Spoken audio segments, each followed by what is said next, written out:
Kamu kalau lagi ada apa-apa di rumahmu sana, lagi sedih, lagi kecewa, Nabi Muhammad aja. Panggil Nabi Muhammad aja. Nabi Muhammad pendengarannya tajam, lebih daripada siapapun, teman-teman. Nabi Muhammad penglihatannya tajam, lebih daripada siapapun, tak terbatas ruang, tak terbatas waktu. Terus Allah kamu mau kemanakan?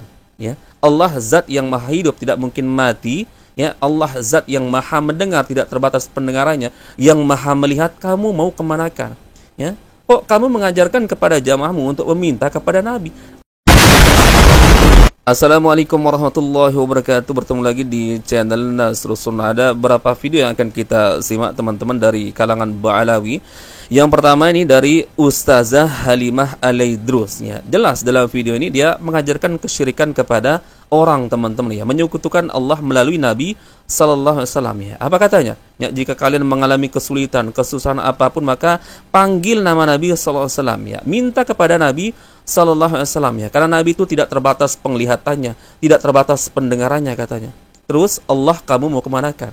Ya. Allah zat yang maha hidup, tidak mungkin mati. Ya, Allah zat yang maha mendengar, tidak terbatas pendengarannya, yang maha melihat, kamu mau kemanakan?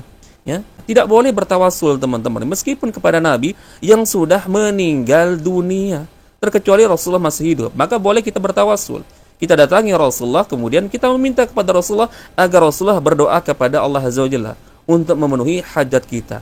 Tapi kalau Rasulullah sudah meninggal dunia, teman-teman, haram hukumnya ya, sama saja menyekutukan Allah Azza wa Jalla. Dalil-dalil teman-teman ya, dari firman Allah, dari hadis Nabi menunjukkan bahwa kita hanya diperintahkan meminta kepada Allah Azza wa Jalla. Firman Allah dalam Quran surah Al-A'raf ayat 180, silakan kalian buka.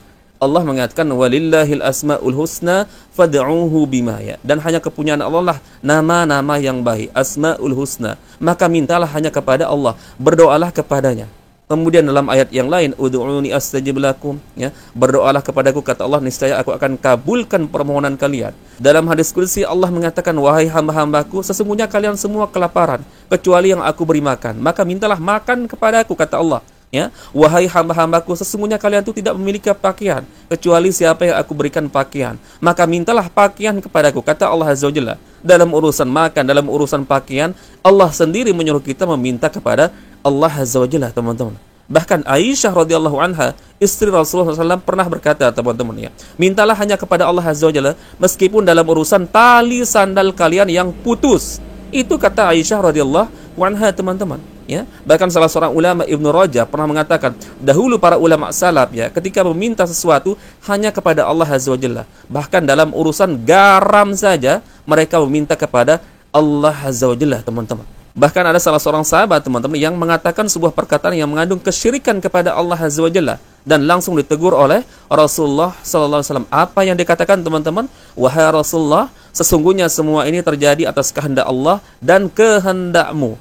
Maka Rasulullah menegurnya, apakah engkau hendak menjadikan aku tandingan untuk Allah Azza wa Jalla? Teman-teman, ini langsung ditegur oleh Rasulullah sallallahu alaihi wasallam, teman-teman. Lalu bagaimana? Ini terang-terangan ya, Ustazah Halimah Alaidrus Al-Ba'alawi ini yang menganjurkan para jamaahnya umat untuk meminta kepada Nabi sallallahu alaihi wasallam yang sudah meninggal dunia. Coba bayangkan ya, coba sebutkan, ada nggak riwayat satu saja dari kalangan para sahabat Nabi, Abu Bakar, Umar, Utsman, dan sahabat yang lain, setelah Rasulullah meninggal dunia lalu mendatangi kuburan Rasulullah meminta kepada Rasulullah, teman-teman, atau alasannya bertawasul misalkan. Di zaman Abu Bakar As-Siddiq menjadi khalifah, teman-teman, 4.000 orang murtad mengikuti Musailamah Al-Kadzdzab yang mengaku sebagai nabi baru.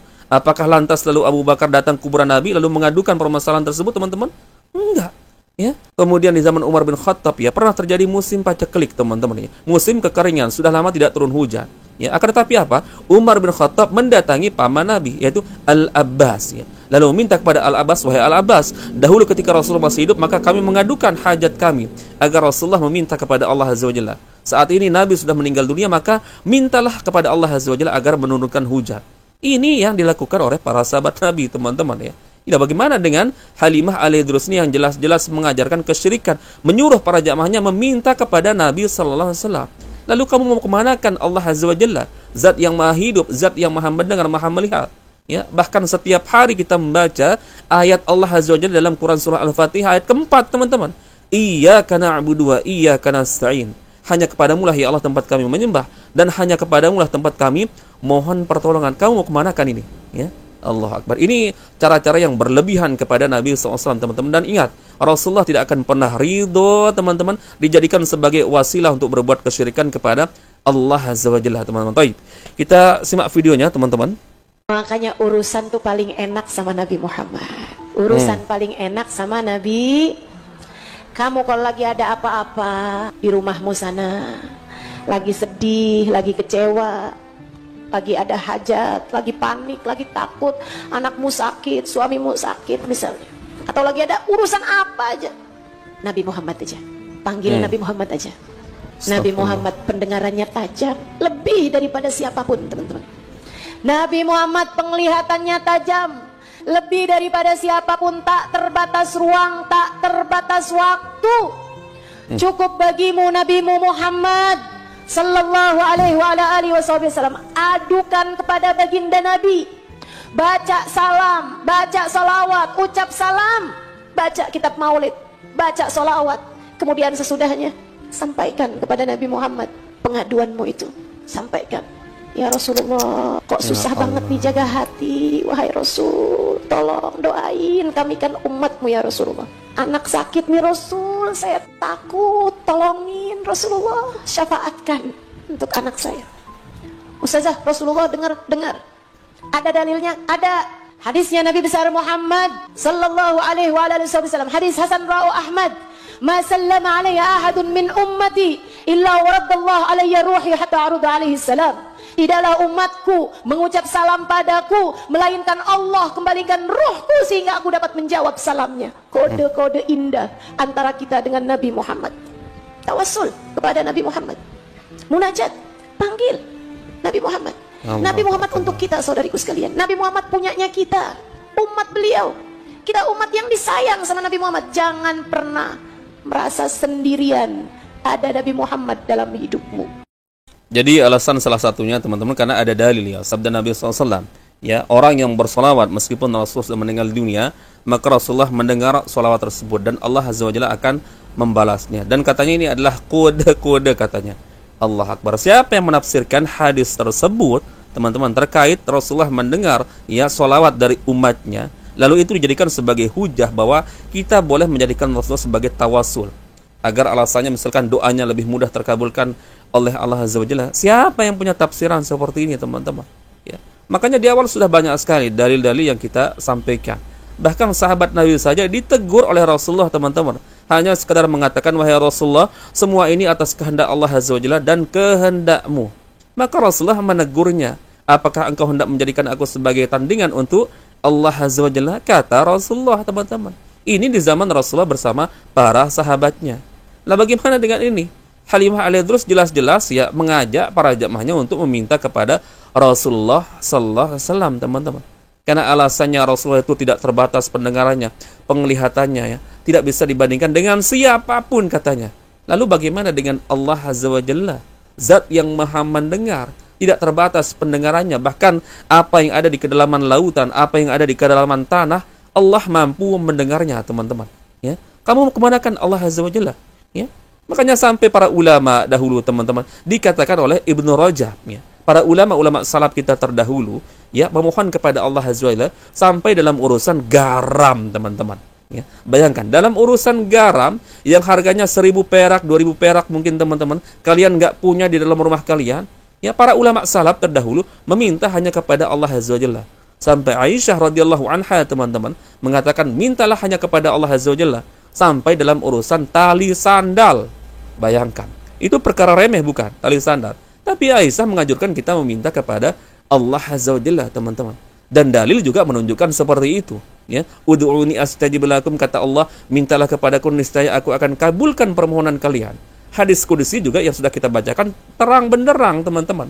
Allah merintahkan kita meminta sesuatu dalam urusan apapun. Ya. Kata Allah dalam hadis qudsi tersebut, wahai hamba-hambaku, sesungguhnya kalian semua kelaparan, kecuali siapa yang aku beri makan, maka mintalah makan kepadaku. Ya, sesungguhnya kalian itu tidak memiliki pakaian, kecuali yang aku berikan pakaian, maka mintalah pakaian kepadaku. Ini isyarat dari Allah Azza wa Jalla, teman-teman. Dalam urusan apapun, meminta hanya kepada Allah Azza wa Jalla langsung, teman-teman. Ya. Jangan samakan Allah dengan makhluk. Ya, terkadangnya saudara-saudara muslim kita beralasan karena apa? Kita mau berjumpa dengan presiden saja tidak bisa kecuali melalui menterinya, melalui ajudannya. Lah kok kamu samakan Allah dengan makhluk? Ini namanya menyamakan Allah dengan makhluk. Kan Allah sendiri yang menyuruh kita berdoa langsung kepada Allah. Ud'uni astajib lakum. Mintalah kepadaku, niscaya aku akan kabulkan. Ingat teman-teman ya, Nabi SAW bisa dijadikan sebagai wasilah hanya ketika Nabi masih hidup, teman-teman. Ya, sama seperti para kiai, ustadz, para ulama ya, yang di zaman sekarang ini misalkan boleh kita jadikan sebagai wasilah, sarana untuk bertawasul asalkan mereka masih hidup. Ya, datangi mereka, kunjungi mereka lalu meminta agar mereka berdoa kepada Allah Azza wa Jalla untuk mengabulkan hajat kita, teman-teman. Tapi bukan kepada orang yang sudah meninggal dunia. Ya, jangan dan terhadap para wali, para ulama yang sudah meninggal dunia, kepada para nabi saja tidak boleh, teman-teman. Ya, karena faktanya tidak ada sahabat yang mempraktekkan hal tersebut. Ya, mendatangi kuburan Nabi. Bukankah permasalahan-permasalahan terjadi di zaman sahabat Nabi, teman-teman? Setelah Rasulullah wafat, terjadi peperangan antara Muawiyah dan kubu yang lain, teman-teman. Apakah para sahabat lalu datang ke kuburan Nabi lalu mengadukan, wahai Rasulullah, bagaimana solusinya ini? Ya, permasalahan terjadi, ada Musailamah al-Kadzdzab yang mengaku sebagai nabi baru. Banyak umatmu yang murtad, wahai Rasulullah, kata Abu Bakar misalkan, ada nggak? Nggak ada, teman-teman. Langsung kepada Allah Azza wa Jalla, teman-teman. Nah ini yang sulit untuk dipahami oleh sebagian saudara muslim kita, teman-teman ya. Seakan-akan kedudukan Rasulullah itu disejajarkan dengan Allah Azza wa Jalla. Enggak, teman-teman ya. Memang Rasulullah itu adalah seorang nabi, seorang rasul. Akan tetapi tetap ada keterbatasannya, teman-teman ya. Dalam urusan berdoa itu murni hak Allah Azza wa Jalla. Dan Nabi sendiri tidak pernah mengajarkan kita untuk meminta kepada Rasulullah SAW-nya setelah Rasulullah wafat. Enggak ada, teman-teman ya. Buktinya praktek para sahabat juga enggak ada yang seperti itu. Ini jelas kesyirikan, teman-teman. Ini syirkul akbar, teman-teman. Ini hati-hati. Ya. Kalau kita meninggal dalam membawa keyakinan seperti ini, maka saya khawatir, teman-teman. Seperti firman Allah Azza wa Jalla dalam Quran surah An-Nisa, "Innallaha la yaghfiru ayyushraka bihi wa yaghfiru ma duna dzalika liman yasha." Sesungguhnya ya Allah tidak mengampuni dosa syirik dan Allah mengampuni dosa selain syirik bagi yang Allah Azza wa Jalla kehendaki, teman-teman. Kemudian dalam hadis yang lain Rasulullah mengatakan, "Man mata yusyriku bihi syai'an dakhalan nar." Barang siapa yang mati dalam kondisi berbuat kesyirikan, maka neraka jahanam tempatnya. Hati-hati, teman-teman ya. Ini yang saya yakin sebagian saudara muslim kita tidak mengetahui apa kedudukan Allah Azza wa Jalla dan bagaimana kedudukan Nabi sallallahu alaihi wasallam, seakan-akan disejajarkan, teman-teman ya. Jangan seperti itu. Ya, para sahabat Nabi saja yang saya katakan di awal ditegur, teman-teman, oleh Rasulullah. Hanya sekadar mengatakan, wahai Rasulullah, semua ini atas kehendak Allah dan kehendakmu. Rasul langsung menegurnya, teman-teman. Apakah engkau ingin menjadikan aku sebagai tandingan untuk Allah Azza wa Jalla? Toh, teman-teman. Bahkan Aisyah radhiyallahu anha, teman-teman, Aisyah loh, istri Rasulullah ini, ya, menyuruh kita mintalah hanya kepada Allah Azza wa Jalla, meskipun dalam urusan tali sandal, teman-teman. Ya Allah, kalau dalam perkara remeh saja kita disuruh minta kepada Allah Azza wa Jalla. Ya, lebih-lebih dalam perkara yang jauh lebih besar lagi. Anak sakit, suami sakit, keluarga sakit, hutang misalkan, teman-teman. Ya Allah, teman-teman. Nggak cukup alasan kamu bahwa Rasulullah itu tidak terbatas pendengarannya, tidak terbatas penglihatannya. Lalu kamu mau kemanakan Allah Azza wa Jalla? Ya Allah, teman-teman. Ini sangat berbahaya untuk akidah umat Islam, teman-teman. Jangan dipercaya yang model-model seperti ini, teman-teman. Ini mengarahkan kita kepada perkara kesyirikan. Dan ini syirkul akbar, teman-teman ya. Adalah syirik besar. Yang saya khawatir, teman-teman, kalian membawa keyakinan seperti ini lalu meninggal, teman-teman, sebelum bertobat. Ya Allah, ini mengerikan, teman-teman. Ancamannya seperti hadis yang tadi. Man mata yusyriku bihi syai'an dakhalan nar. Siapa yang mati dalam kondisi berbuat kesyirikan kepada Allah Azza wa Jalla, maka tempatnya di neraka jahanam. Allah akbar, teman-teman ya. Baik. Mungkin itu bisa kita share-share, teman-teman. Tidak jadi sepertinya video yang kedua ini sudah terlalu panjang durasinya, teman-teman. Insya Allah nanti kita sambung, kita reaction lagi video yang kedua yang saya katakan di awal tadi. Insya Allah, teman-teman ya, kita bertemu lagi di video berikutnya. Assalamualaikum warahmatullahi wabarakatuh. Barakallahu fikum. Assalamualaikum warahmatullahi wabarakatuh.